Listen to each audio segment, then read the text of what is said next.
Keepers nervous, strikers, they'll deliver. Crowd roars erupted, you can feel the quake. 80,000 voices. Chelsea put up a very, very good performance to trash Swedish side 4-1 in their away first leg of the semi-final in the UEFA Conference League. Now, it was a very, very good performance, no doubt. Sancho getting the first goal, and Noni Madueke coming up with the second, and of course Nicolas Jackson coming off the bench to score two goals, score a brace off the bench, adding to the goal he scored against Everton. So 3 goals in 2 games. It was happy days for Nicolas Jackson and for Enzo Maresca. While the team played very well, I would have to give all dues or give all praise to Enzo Maresca this time around. But you still have the issue of having Reece James playing out of position and all the problems that brings. He was caught out of position a lot of times, but I wouldn't even say caught out of position a lot of times. He was playing in the wrong position, and that left him exposed a lot of the time. And you still have spots in the game where build-up was very, very slow. The build-up was very, very slow, and Chelsea would have won by even more goals, in my opinion. And then you have the issue of conceding that goal, through sloppy play, playing balls short in the wrong part of the pitch rather than forcing the attack.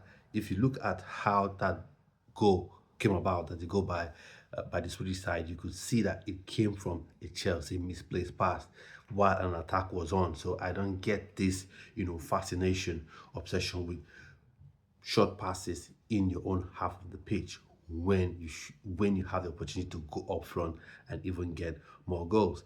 And that's what you get in modern football, I guess. Even Nicolas Jackson's first goal, the Swedish defender had all the time in the world to clear the ball, but he wanted to, protect the ball in whatever way he thought he was going to do that, and then the goalkeeper would come out and get the ball, but he ended up losing the ball to Nicolas Jackson. With fair play to him, put a lot of pressure on him and got it easy. I wouldn't call it an easy goal, but it got a very, very, very good goal. And then the second goal, thumping effort with his left foot, brilliantly played. And Tariq George was very, very good as well. I think he's become a mainstay in the team, whether he starts in these games or comes from the bench. And in this game, he did come from the bench. Now, for me, one troubling aspect of this game was Cole Palmer. He came off the bench and still was struggling and still, was finding it difficult to make an impact in the game. I know people will point out to what they might call an assist, for Nicolas Jackson's first goal, because fair play to him, he stretched his leg and was able to get his toe onto the ball, and that led on to the defender not clearing the ball, and Nicolas Jackson scored a goal. So fair play to him in that regard, but he didn't really play well, not by any kind of standards whatsoever, and definitely not by the standards he set for himself, throughout last season and the early part of the season. So for me, I think this is one of those situations where if you had your João Felix in the team, if Nkunku, what we're talking about in a minute, was still part of this squad, then you could have had people where you could say, okay, Cole Palmer, I think you're struggling with confidence, Cole Palmer. Maybe you need to come out of the game a bit and watch others play so you can calm down and not be in your head so much. Because I think right now his technique has not waned, his ability on the ball has not changed. It's just that he's a bit in his head too much. He had an opportunity where he was 1v1 for his goalkeeper. He couldn't quite control the ball, and he was in 2 minds on what to do with the ball. And the defender for the opposing side got the ball off him, and that was it. So I think Cole Palmer could have been rested, and then switching on to Nkunku, I think he's done. Quite frankly, he's done. I think would I call it an experiment or whatever has failed. So everyone licked their wounds, and he should go maybe to Bayern Munich or PSG or somebody else. He's a very, very good player. It's so sad that it's come to this. He's not made he's not made even the team, this for this game. So for me, I think his days are up and he should leave. Not because I think he's a bad player, but I think it's one of those ones where, just like with every young manager, that seems to be their trend now, is you come in and as a player, for whatever reason, you decide that, okay, this player just isn't going to work for me, or I'll use this player as, a scapegoat, as someone to point to and say, yes, I'm the main man.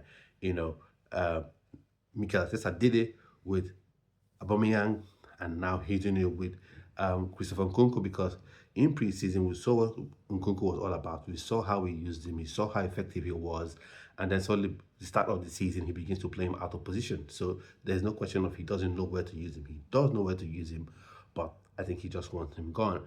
And for me, I think for all parties involved, for the fans, for Enzo Maresca, for the club that have invested a lot of money on him, and for Nkunku himself, I think he needs to leave. So all in all, I think this was a good game. Caicedo came on and got a yellow card.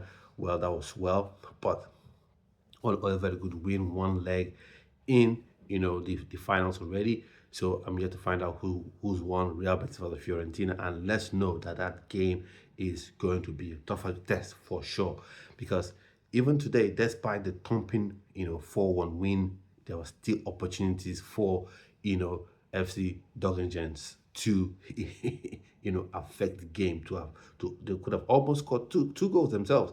They could score two additional goals. They were clear passes that flash across goal, and there was no I think one chance, and there was no one there to tap it in, and then the other one, the attacker just skied the ball into the air. So for me, nah. You have to know, against Real Betis, they're not going to let you off lightly, especially with Anthony being on excellent form. He left Manchester United and went to Real Betis, and now has been on terrific form for them. Who knew? So for me, I think while we're happy one leg into the final, the next game you have to take it seriously as well. Come up top with that one and go into the final. If you're heading to the final, that final is going to be a very, very tough test. And also for me, I think overall team played well. Enzo Maresca, credit to him, but for me, I would still say the lack of fullbacks doing what fullbacks do was a question mark for me still. But happy with the 4-1 win. Want to know what your opinions are in the comment section. And now, so at this point, I've come to the end of this video, and I'll see you on yet another video. So stay well and stay blessed. Bye bye.